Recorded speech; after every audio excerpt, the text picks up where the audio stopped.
আরেকজন ভাইলাম জিজ্ঞাসা করলাম কইলাম ইগু অত কম বয়সী কি 16 না 18 মাসের ফুড়িয়ে গুজেলো ইলা কিলা অবাক লাগিনা হচ্ছে তা কৌটো লইয়া যাই না নি মাঝে মাঝে দেখা নিত না কিতা ও দেখলাম দেখিয়া কইলাম যে জিকা ইগু ব্যবহার কিতা ও জিকাইলাম যে পুলিশ সকলে লইয়া কইলাম স্যার এটা কিতা ব্যবহার ই ফুড়িয়ে গু দেখি কম বয়সী কিতা আসা তারা তো জানা আছে কাগজ লগে থাকে না সেকশন কইলে ইগু বাংলাদেশ আমরা বলি বাংলাদেশের ফুড়ি ইন্ডিয়াত কি তা আমরা করিমগঞ্জের গফরে হইলা জানেন নানি হুজুর ফেসবুকের সম্পর্ক ইয়া রিলেশন ইয়া বাংলা তাকি ইন্ডিয়াত পার হয়ে গেছে ছেলের লাগিয়া হইলাম নাউজুবিল্লাহ কি জাত সম্পর্ক আরেক দেশ থেকে অনেক পার হয়ে গেছে হ্যাঁ এমন সম্পর্ক হইছে ফেসবুকের মধ্যে ইলা সম্পর্ক হয়ে যায় ফেসবুকের মধ্যে এইভাবে রিলেশন হয়ে যায় বাবা যার জন্য দয়া করিয়া একটু লক্ষ্য করবা খেয়াল করবা যুবক ভাইয়া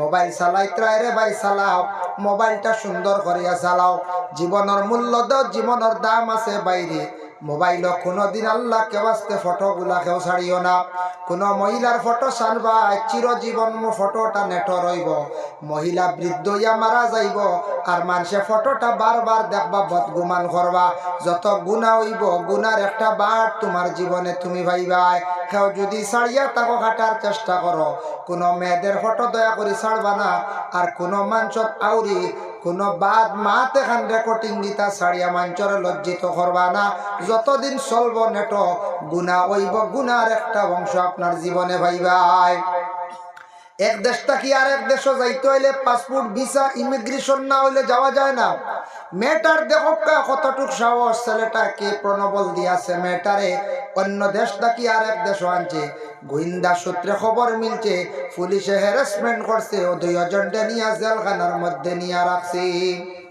যার কারণে আল্লাহর বন্দেগান হযরতে উমরের জমানায় এক ব্যক্তির উটে বাগানের ফসল খাইলার আর উটো গু তাড়াইবার লাগি যেমন ইটা মাসলো উটোর উপরে আর উটোর মালিকর মাথাত পড়ছে উট মানে মালিকটা মারা গেল আসামিরে দরিয়া লইয়া হযরতে উমরের খেদমত গেলা গিয়া হইলা ও উমর উমর আপনার কাছে আমরা আসামি দরিয়া লইয়া আইছি ব্যক্তি আমরার বাবার ইটটা মারিয়া মারি লাইছে উমরে আসামির জিজ্ঞাসা করলারে আসামি তুন খেনে ইটা মারি মারলে বলে উমর আমি সত্য কথা কইয়ার আমি ব্যক্তির ইটা মারছি না মাসলাম উটোর উপরে আর ভুলবশত পড়ে গেছে বেটার মাথার মধ্যে তাই বেটা মারা গেল আমি ইচ্ছা করে কিন্তু মারছি না উমরে কইল বা দুইও বাইরে কইলা তোমার বাপরে বেটা তুই ইচ্ছা করে মারছে না বলে জি না হত্যার বদলা হত্যা লাগবো হত্যার বদলা হত্যা আমরা বিচার চাই উমরে বিচার করতা বিচার কোনো লগে লগে করিলাইনি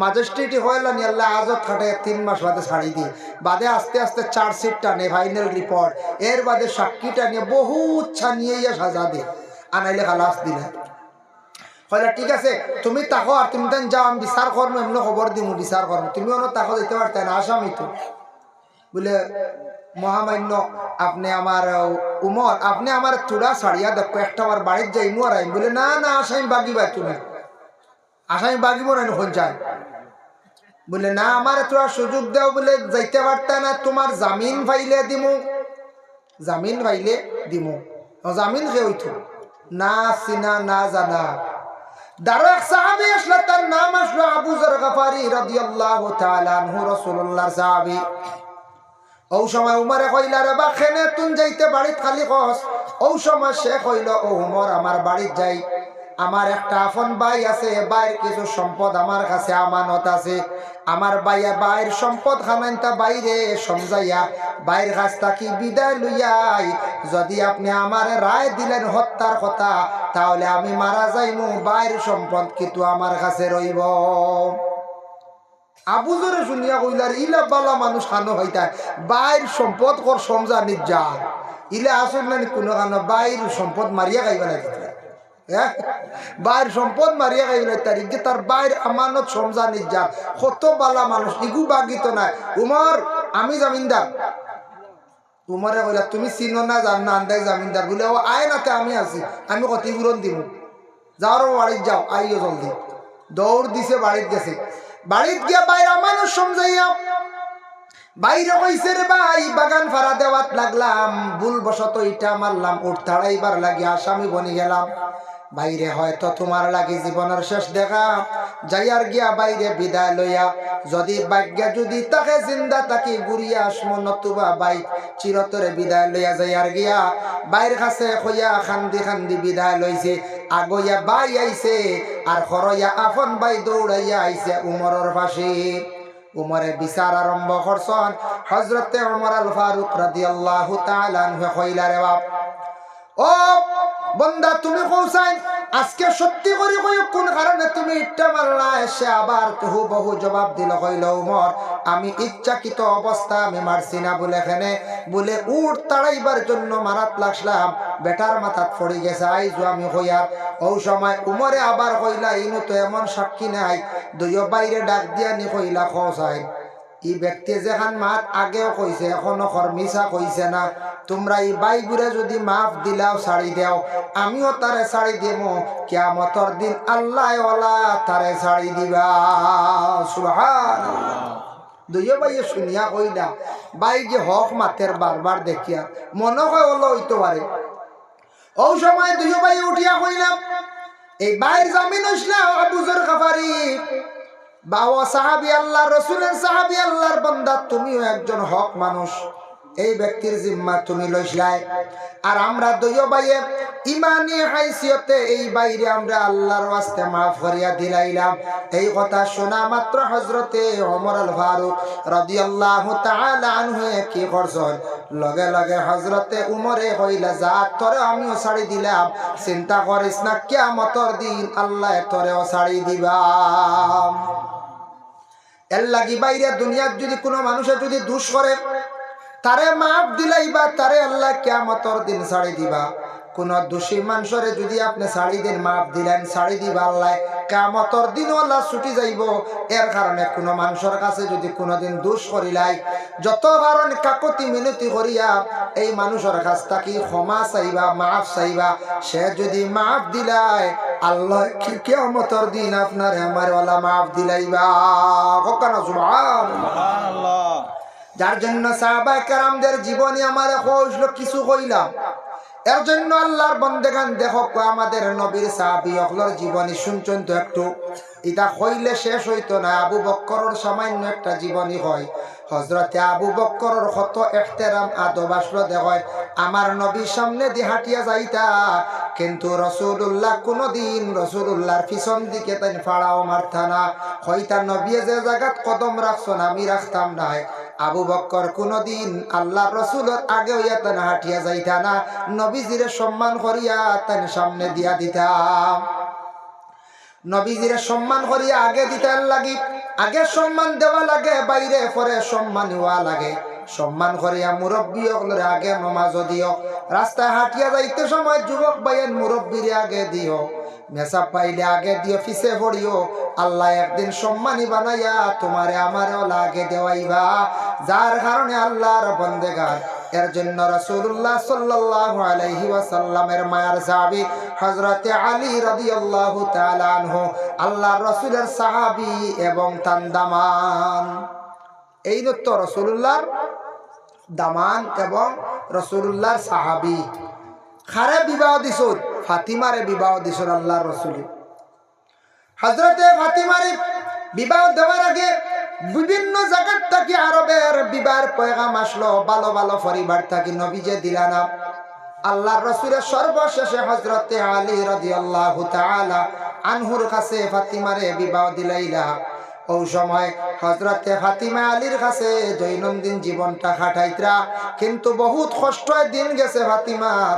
কিন্তু ফাতিমা একদিন আল্লাহর রাসূলের কাছে আসিয়া দুঃখ প্রকাশ করছেন না। মুকাশাফাতুল কুলুব ইমাম গাজ্জালী রাহমাতুল্লাহি তাআলা আলাইহি একটি ঘটনা আনছেন। ফাতিমার বিবাহের পরে একদিন খবর আইছে রাসূলুল্লাহর কাছে, ইয়া রাসূলুল্লাহ আপনার আদরের কন্যা সন্তান ফাতিমা বড় বেমার। দেখা যায় ফুড়ি বেমার পড়লে বাপ দৌড়িয়ে যাইবা না, রাখন চাই দৌড়িয়ে যাইবা। বাপ হকলর বেশি মায়া থাকলে ফুড়ি ইন্তর লাগে, ওলা রানে কোন চাই। যারা ফুড়িন পাইছত বাপর মায়া তাকে বেশি ফুড়িন তোর লাগি, আর মার মায়া তাকে হুয়াইন তোর লাগি বেশি। হ্যাঁ, কিছু মা হলো হওয়ার বাড়ি যায় ফুয়াইন ভাইয়াল্লা কইবা তা কোনো চিন্তা নাই আমার তো 3 ফুয়া এক ফুয়া বাপে নিতে নাপাকে দুগু তো রইবা নাই ফুয়াইন দেখুন জানি মার দ্বারা কিছু কাকতি মিনতি করেন মার দ্বারা ফুড়িনতে খালি বাবা বাবা হ্যাঁ বাপর লাগি মায়া বেশ এগু মূল্য নবীজে মায়া করলা ফুড়িন তোরে গতি গাইজ পড়েন তো বাপ সকলের এক টান থাকে ফুড়িন তোর লাগে আর ফুড়িন বিশেষ করে বিবাহ হওয়ার পরে বাপর বা সাইন বেশি বাপে খুঁজাইনো বেশি আর বা মরলে জিম্মাদার হয়ে গেলে বাইয়ান বাইয়ান যাইতা বনিন খুঁজাইতা এটা আমরা কর্তব্য কিন্তু আপনার আইলাকান্দি ডিস্ট্রিক্টে একটা রসুমাত দেখিয়া বড় ডর লাগে আমি আগে জানতাম না কিতা জানেননি জামাই বেটা তো বিয়ার দিন তো আপনার সাজিয়া গিয়া খাইয়া আনতা গিয়া বরযাত্রী সাজিয়া গিয়া মেয়ে আনতা না শ্বশুর বাড়ি থাকি যাইবার আগে বুঝিন বিয়া নে আরে কারা বুঝিন শ্বশুর বাড়ির খানি খাইয়া দেওয়া লাগে ইগু রসুমাত খানো পাইলা কোন দলিল পাইলা ইগু খেয়ে আরম্ভ করছে ফুড়ির বাপ হইল করে টেকলো নি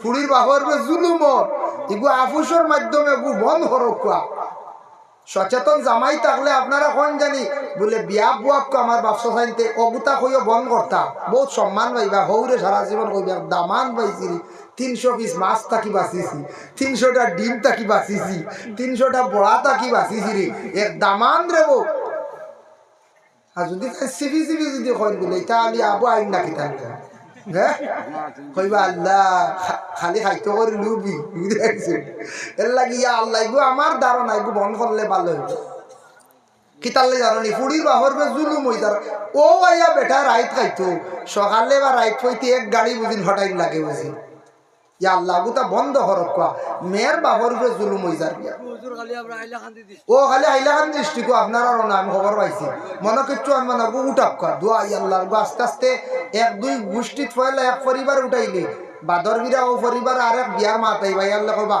আমরা এগু গোষ্ঠীত বন্ধ করলিছিল আমারও বাতি যার বিয়া দিছি তুমি টেন্টার লইয়া আইও না আমরা এটা বাদ দিলাইছি ও দেখো এক গোষ্ঠী উঠি যাইব এগু ফুড়ির বাবর বড় কষ্ট ফুড়ির বাবা হইল ওলা বিপদিন আগরতলাত গেলাম এখানো বাক্কা আগে 2022 গিয়া শুনি ফুড়ির বাপে বাইক না লইলে ফুড়ি বেচতে পারবে না বুঝাইছে ও ভাই নাই বাইক রেডি করাও লাগে আমি ওখান কইছিলাম একে জিকা কোন চাইটে বুঝাই যাইতো গিয়া অন্য সাহ বাইক আনলি তো আমার এমকে খো আর একদিন একে করে এদিন ওয়াজা কইলা খানো বাইক মিলে জিকা আমি ও ঠিকানা তোমার যাইতে গিয়া আর বাইক লইয়া আইতে বুঝ ভাই জিকার মনে মনে আছে দোয়াই আল্লাহ ডুব দেখ রাই ঠিকানা তুকা আমি খালি আগরতলা কইছি এখনো ঠিকানা দিছিনি খালি আগরতলা যেছে এক জায়গাও গ্রাম হইতাম না যাইবা গিয়া হইতে পারতাম না হয় তার কারণে যৌতুক শ্বশুর বাড়ি সম্পদের লাগি পাগল হইতাম না আমরা যা বেটা অসিয়ত আন্দাজা বেটা ফুড়ি সাজাইয়া দিব কিন্তু ইতার লিয়ে যৌতুক দাবি আমরা লাগি যাইজ নাই এর কারণে ইটা জিনিস একটু পরহেজ আমরা করতাম ও একটা জিনিস আমি শুনছি আপনারা হাইলাকান্দি ডিস্ট্রিক্ট আমি জানছি 2019ও জানছি 18-19 প্রায় জায়গা আখতা কোনো সময় মা তাইলে হয় ইটা আসাও আস্তে আস্তে আপনারা শিক্ষিত মানুষ বুজরা মানুষ মুরব্বী হলো তা বন্ধ করক খার একসান হইব ফুড়ির বাপরে একসান হইব বাক্কা টাকা মাল লাগি যায় না এদিন সকালে মনে হয় আমি কই আর 8-10 হাজার টাকার সামান যাইব মাছে ডিমে সবজি কিতা কিতি 8-10 হাজার গাড়ি আর এখন যাইব না আর বেশি ভাই রে হাই দেখ রাই বেশি যায় রে ভাই জুলুম হই যায় বুড়ির বাপ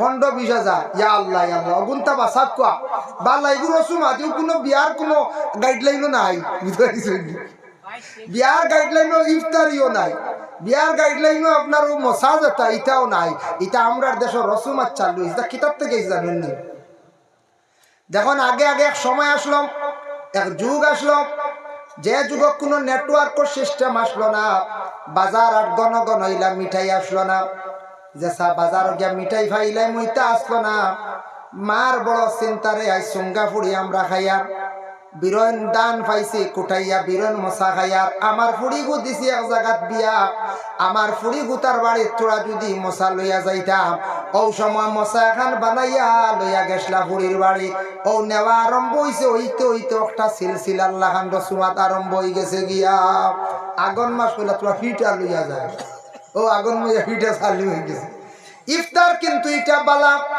এটা জারি রাখো কাবালা যে কোনো মুসলমান ডে ইফতার করাইতা এটা বালা জিনিস আমরা শ্বশুর বাড়ি আলা ইফতার আমার বাড়ি লইয়া আইসত আমি নিতাম লইতাম পারি খাইতাম পারি বাধা নাই, তবে চার্জ করার অধিকার নাই। আর দাম দেও শ্বশুর বাড়ি ইফতারি দিতে পারবা, কারণ ইয়াতাক থেকে যাইজ আছে, দাম দেও দিতে পারবা, শ্বশুরে দাম দরবারে লিয়ে যাইতে পারবা। এ কন্যরে রমজান মাস ইফতার করাকা, বাজার করাকা, প্রতিবেশী মানুষরে দাওয়াত দিয়ে ইফতার করাকা। নবীজি ফরমান ইফতার করাইলে একটা রোজার সমতুল্য সওয়াবের মালিক আপনি হইবা। সুবহানাল্লাহ। এখন ইফতার করাইলে সওয়াব আমার এখানে নিতা নাই। একগুলো মানুষ না আরে বা আস্থা দিন উপাস আর অমুকে ইফতার করে সওয়াব নিতে হবে, এটা ভুল। বেটায় তার আলে তার সওয়াব পাইব। এখন কক্কা চাই দাম দে শ্বশুর বাড়িও ইফতার দিতে পারবা।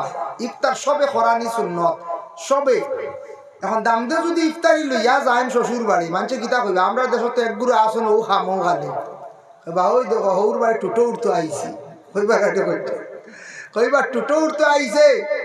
এইভাবে মাত শুরু করবা। নবীজি ফরমাইছেন আপন স্ত্রী বেমার পড়ি গেলে রাসূলুল্লাহ আয়েশা সিদ্দিকার রুটি তাও দিতরা, রাসূলুল্লাহ আগুন জাল দিতরা। দিতে সময় আয়েশায় বারণ করছেন, ইয়া রাসূলুল্লাহ আপনি ইতা করেন কি? নবীজি কইছেন ফি মেহনতি ওয়া আহলিহি, ইতা হইল গিয়া আহলে পরিবার মেহনত করা আমার দায়িত্ব, কর্তা স্বামীয়ে। আর ইটা করলে স্বামী স্ত্রীর মধ্যে মহব্বত বাড়ে। হক্কা সুবহানাল্লাহ। আমরা দেশ যদি কোনো বিবি বেমার পড়ো আর স্বামী যদি কাপড় দই লাই নাস্তা বুঝতে আইসন, আর লাগাবাড়ি পাইসাবে দেখছেন বাজারে কিতা কইবা ও একটা কিতা এখন কই না দিবা শুরু করে দিবা, আমি আর কই আর না যাও। ও ওই লোকে হার বাড়ি খুব ভালো। নবীজি শিখাইয়া গেছেন বিবি বেমার পড়লে স্বামীয়ে সাহায্য করতা।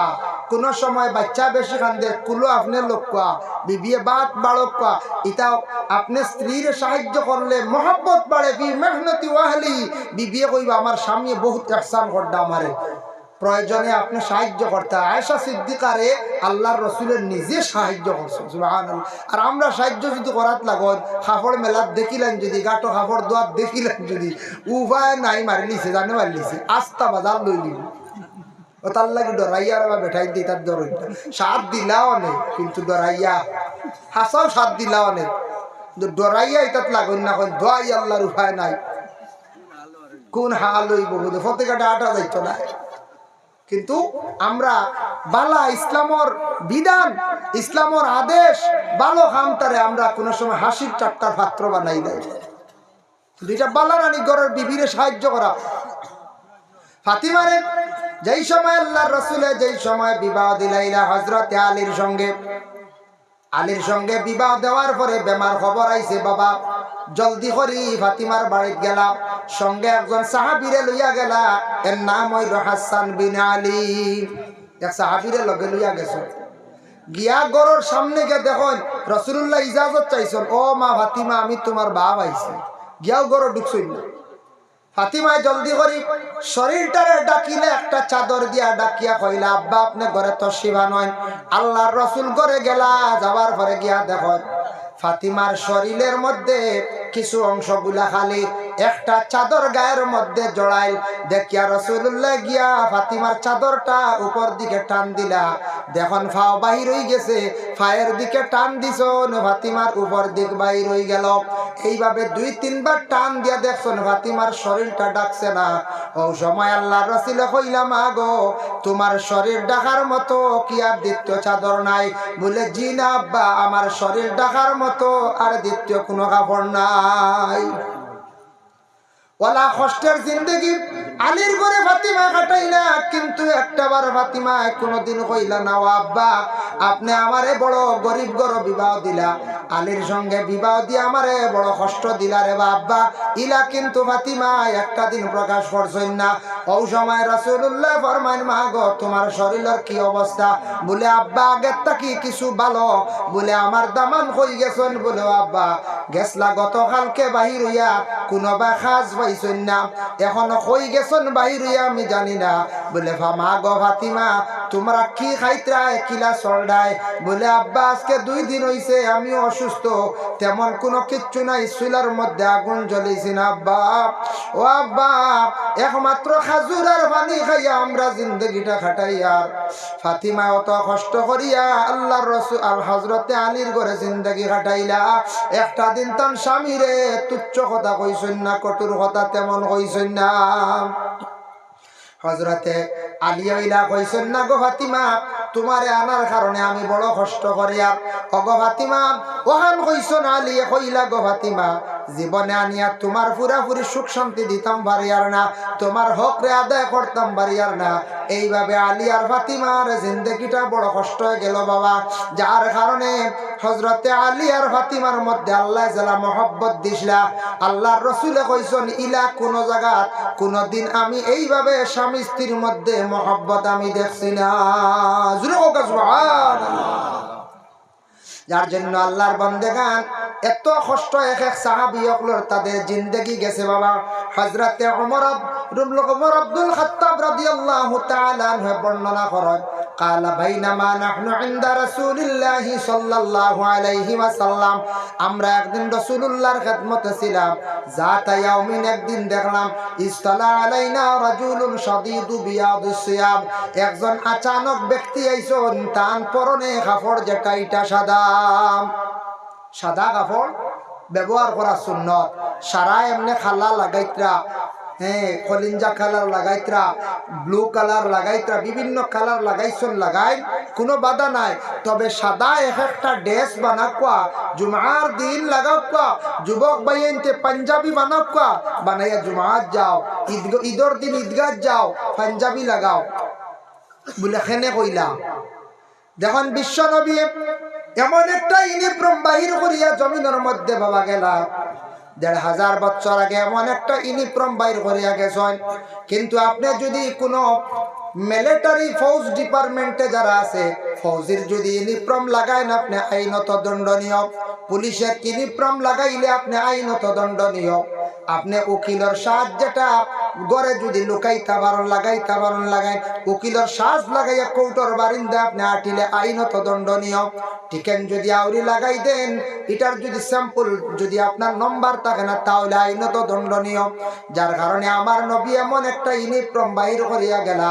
১,৫০০ বছর আগে পাঞ্জাবি সুন্নতি লেবাস আলিমে লাগাক্কা, হাফিজে লাগাক্কা, জেনারেল যে কোনো মানুষে লাগাক্কা, প্রত্যেক ধর্মের মানুষে লাগায়, বড় বড় নেতা মন্ত্রী হকলে লাগায়, সবে বুঝি লাইছন জানি লাইছন। বিশ্ব নবী যে ইউনিফর্ম যেটা বাহির করিয়া গেছেন এটা সম্মানী কাপড়, এর লাগি সবাই লাগায়, এটা সম্মানী কাপড় বলিয়া লাগায়। গত 1 বছর আগে সনাতন ধর্মের দুর্গা পূজা গেল বড় উৎসব, আমি দেখছি অনেক ইয়ং জেনারেশনের ছেলেরা তারা পাঞ্জাবি লাগাইয়া বিভিন্ন মণ্ডপে যান। সবে লাগাইন না হজ্জায় পাঞ্জাবি, সব ধর্মে লাগাইন, মানা আসেনি বলি এগুলো লাগাইও না। বিশ্ব নবী এই সমস্ত মানব জাতির কল্যাণের জন্য, সমস্তর জন্য রহমত স্বরূপ হিসাবে আল্লাহ জমিনও ফাটাইছেন। এর জন্য ভাই মুসলমান দয়া করিয়া আল্লাহকে ওয়াস্তে সাদা একটা কাপড় বানাই, জুমার দিন লাগাই, ঈদের দিন লাগাই সাদা কাপড়। 2টা কাপড় দে আল্লাহর রাসূলে কইছেন, 2টা কাপড় বলতে 2টা কালার রে রং রে তুমি দেন ফাটতে ব্যবহার না করা খান বালা পরহেজ করিও, লাগানি যাইজ। একটা হইল গিয়া লাল রঙের কাপড়, নবীজির জমানায় এক গুরো লাল কাপড় মাথায় বান্ধিতা, লাল কাপড় বান্ধিয়া তারা দণ্ড দিতা। আজ পর্যন্ত এখনো দুনিয়ার জমিনের মধ্যে আছে না লাল কাপড়। 2 নম্বর একটা কাপড় হইল হলুদ বর্ণ, হলুদ বর্ণ কাপড়টা দেখুন জানি দুনিয়ার জমিনের মধ্যে এক গুরো এটার খুব বেশি প্রাধান্য দিয়া থাকে। আমার নবী কইছেন এই 2টা কাপড় দিয়ে তুমি দেন পরহেজ করিলাই হবালাম। যার জন্য আল্লাহর বান্দাগান ইসলা আলাইনা রাজুলুন শাদীদু বিয়াদিস সিয়াব শাদীদু সাওয়াদিশ শারি, মাথার চুল খুব বেশি খালা, লা ইউরা আলাইহি আসরুস সফরে, এর মধ্যে কোনো সফরের আলামত নাই, মানে তার খবরটা খুব পবিত্র বালা। ওয়ালা ইয়ারিফু মিন্না আহাদুন, আমরা ইনু যত আসলাম কেউ চিন পাইছিলাম। হাত্তা জালাসা ইলান নবী সাল্লাল্লাহু আলাইহি ওয়াসাল্লাম, ইহা তক এই ব্যক্তি আল্লাহ রাসূলের খিদমতের মধ্যে অত সুন্দরভাবে বসলা। فأسند ركبتيه إلى ركبته ووضع كفيه على فخذيه وقال يا محمد أخبرني عن الإسلام।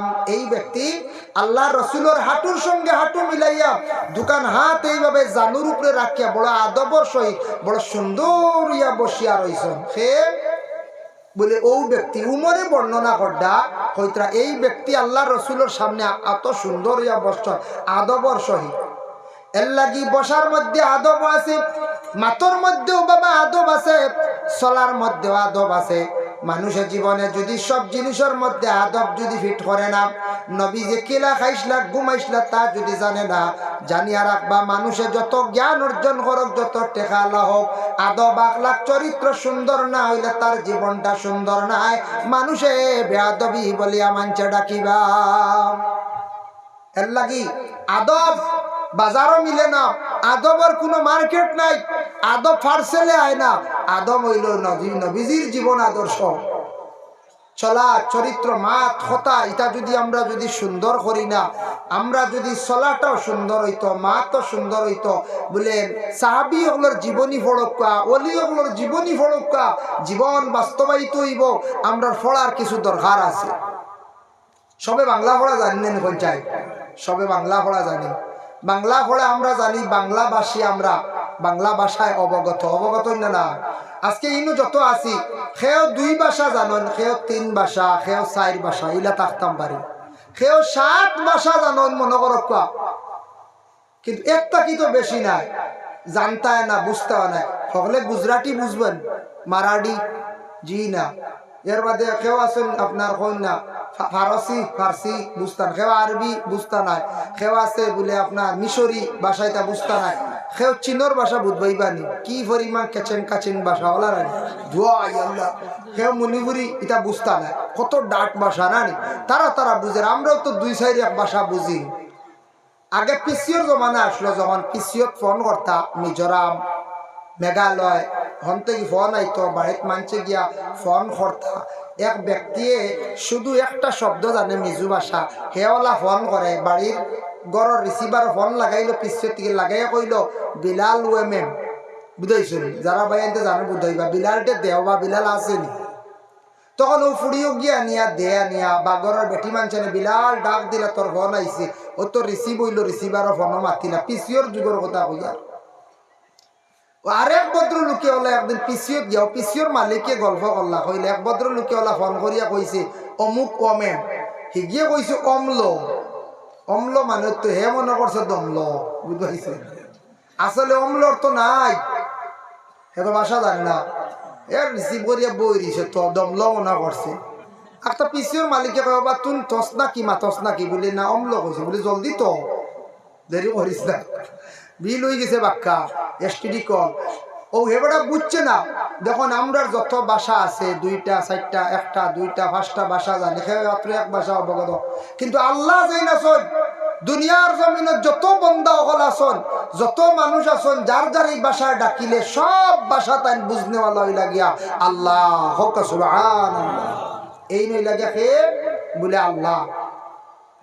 যার কারণে বিশেষ করিয়া দেখুন আল্লাহর বান্দাগান, এই দুনিয়ার জমিনের মধ্যে আমরা যতদিন থাকবো, নবীজির জীবন আদর্শের প্রতি আমরা একটু লক্ষ্য করতাম, খেয়াল করতাম। বাইরে আদব বহাল রাখক, আদবর প্রতি খেয়াল রাখক। একদিন নবীজি ফরমাইছেন ইয়াকুলু ইন্না মিন আশরাতিস সাআতি আন ইয়ারফা'আল ইলম, এমন এক যুগ আসবে, এমন এক সময় আসবে, দুনিয়ার জমিন থেকে ইলম আস্তে আস্তে উঠি যাইব। নবীজি কইছেন ইলিম জমিন থেকে উঠি যাইব, হাসাও। 2 নম্বরে নবীজি ফরমাইছেন ওয়ায়াকসুরাল জাহলু, আর কইছেন বলে জাহিলি খাম খুব বেশি জমিনের মধ্যে বাড়িব, খুব বেশি জাহিলি খাম বাড়িব। ওয়ায়াকসুরাজ জিনা, জিনা খুব বেশি নবীজি ফরমাইন বাড়িব। ওয়ায়াকসুরা শুরবাল খামর, খুব বেশি মদ দুনিয়ার জমিনের মধ্যে বাড়িব। আল্লাহর রাসূলের ভবিষ্যৎবাণী দিয়া গেছলা, যেগুলা নবীজি হইয়া গেছলা বাস্তব জীবনে দেখা যায়, সম্পূর্ণ দেখা যায়। কত জাহিলি খাম বাবা জমিনও দেখা যায়, মদর খুব বেশি ব্যবসা চলে, মদ খাওয়া খুব চলে, জিনাটাও প্রায় কিছু জায়গা ওপেন হয়ে গেছে। কিছু কিছু দেহ ব্যবসায়ী মহিলা কল দুনিয়ার জমিনের মধ্যে আসন। ইলিম জমিন তাকি উঠি যার, ইলিমটা জমিন তাকি একবারে কমে যায়। মানুষে ইলিমরে বিশেষ করিয়া বাই গুরুত্ব দেয় না। এর জন্য সাহাবায়ে কেরাম হকলর জীবন আদর্শর প্রতি সারায় লক্ষ্য করক, যে কোনো একজন সাহাবীর জীবনী কিনিয়া নয়, কোন সময় ওলিদের জীবনী কিনিয়া নয়, ভালো জ্ঞানী ব্যক্তি হকলর বই কিনিয়া নিয়ে পড়ক। জ্ঞান বাড়বো, অনেক অজানা জিনিস আপনার আমার জানাইব। আমরা দুই শৈল আমরা পড়ি না বাবা, না পড়ার কারণে অনেক জিনিস আমরা অজানা রই যান। আপনার জীবন পরিবর্তন হইব সাহাবী হকলর জীবনী পড়ক। আমরা ফড়িয়ার না, খালি মোবাইল লইয়া ব্যস্ততা থাকি। দয়া করিয়া যুবক ভাইয়া মোবাইলটা একটু কন্ট্রোলে আপনারা চালাক। মোবাইলও বহুত কিছু শিকার আছে, অনেক জিনিস সার্চ করিয়া বালা বালা প্রোগ্রাম, বালা বালা জিনিস দেখক, দেখবা আপনার জীবনে ফায়দা হইব। হইব না হয়ে যায়। ভারতের ইতিহাস আছে মোবাইলে। দিল্লি জামে মসজিদ খেয়ে নির্মাণ করছে, হুমায়ুন বাদশাহ খেয়ে আসলো, বাদশাহ শাহজাহান খেয়ে, মমতাজ রাজকন্যা খেয়ে আসলা, এর লালকেল্লা খেয়ে বানাইলো, পুরান কেল্লা খেয়ে বানাইলো। ইটা ভারতের স্মৃতি ইতিহাসগুলো আমাদের জানা অত্যন্ত জরুরি। আপনি এই দেশের নাগরিক, কিছু আপনি সার্চ করক, দেখক, কিছু বাংলা বই আনি পড়ক। সবে তো উর্দু আরবি